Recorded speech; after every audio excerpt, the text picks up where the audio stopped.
In today's live, this is our first live stream, which is so crazy.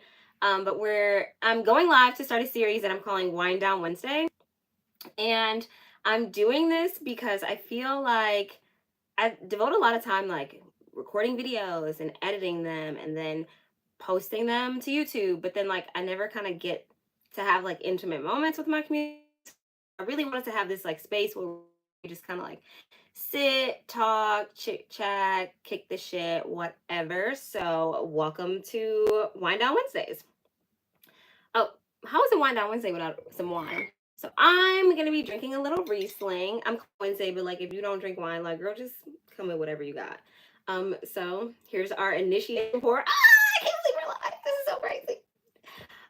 Okay.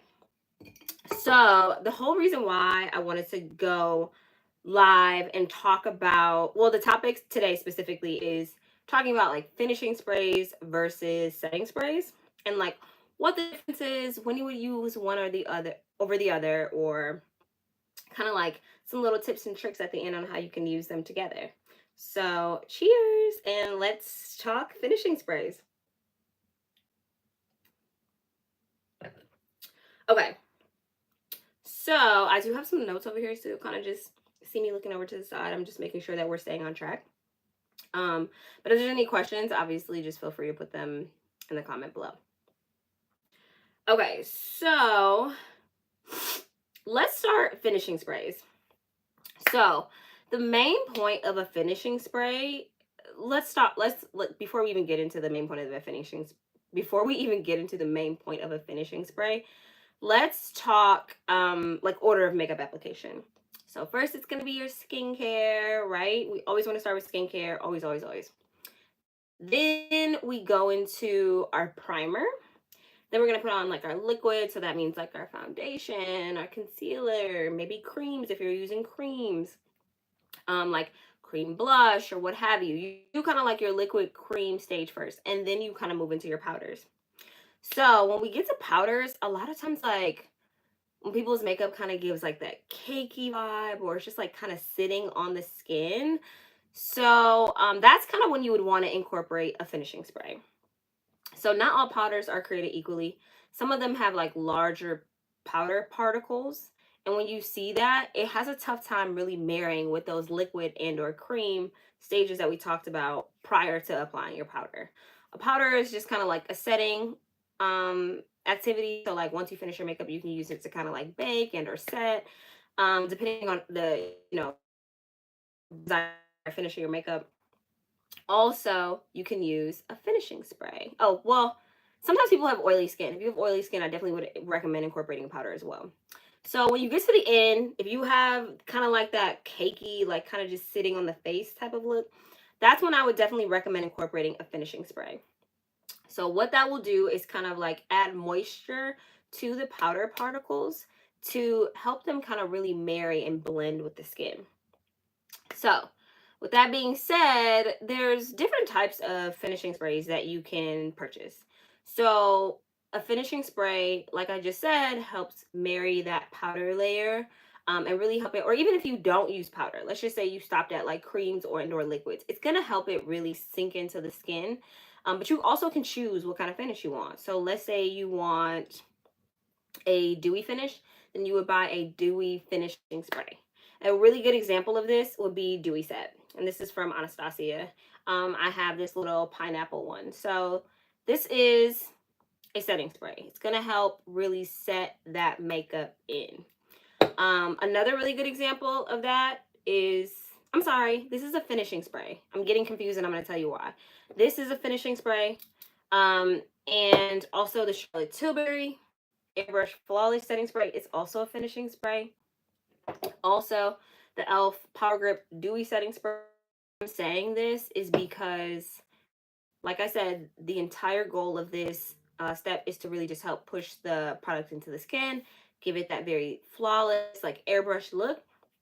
But if you take a look at these ingredients, they don't have alcohol in them. And that's really like the determining factor in how you can help determine the difference between a finishing spray and a setting spray. So now let's get into setting sprays. Setting sprays are going to be, their primary purpose is to help either lock in the makeup or help extend the wear of the makeup.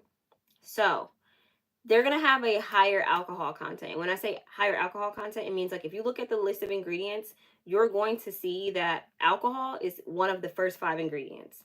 And that's why sometimes like when you spray a setting spray, it kind of has like that tight feeling. Like if you move your face around, like you'll feel like there's a little bit of tension between you moving your face effortlessly. And that's because that means that that setting spray is really locking in that makeup and also like holding it in place. Also simultaneously extending the wear of your makeup. So an example of setting sprays is, for instance, what's the first one I'll show you? I'll show you guys One Size Until Dawn.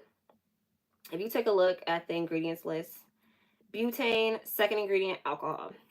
Another example is Urban Decay. This one's probably like the most well-known one, the all-nighter spray.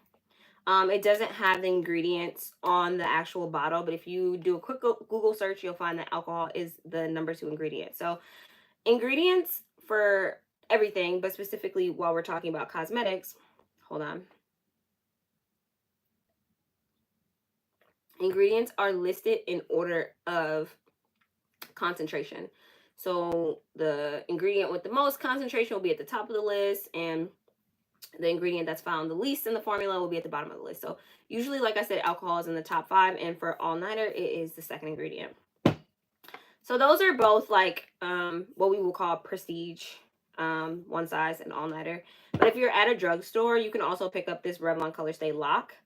And as it relates to the ingredients, water is the first one, alcohol is the second one.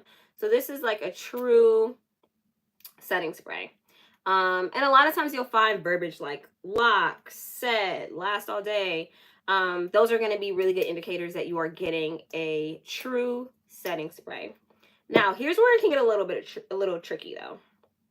For instance, if you look at this e.l.f., the new Power Grip Dewy Setting Spray, that's what it's called, Dewy Setting Spray.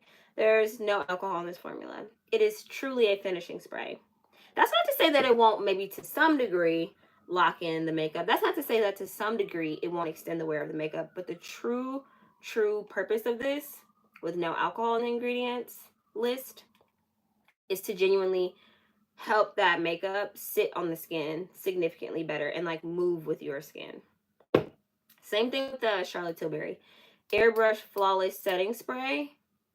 Not quite a setting spray, babe. More like a finishing spray.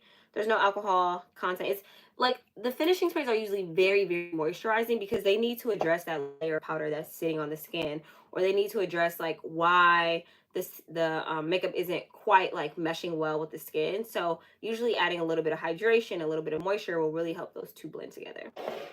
I mean, same thing with the Dewy Set. It says Dewy Set Setting Spray.